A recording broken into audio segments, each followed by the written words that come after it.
Hi! In front of me is NOKIA G11 and today I would like to show you how you can set up screen lock on this Nokia smartphone.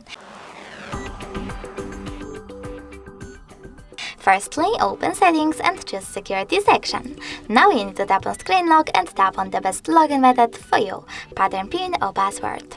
Now enter it, choose Next at the bottom right corner, repeat it and tap on Confirm. After that, you need to answer this question by tapping on one of those answers. How do you want the lock screen to display your notifications? I don't want any, so I will go with Don't Show Notifications at all and click on Done at the bottom right corner. Now, when I turn off my screen and then turn it back on, as you can see, pattern is required.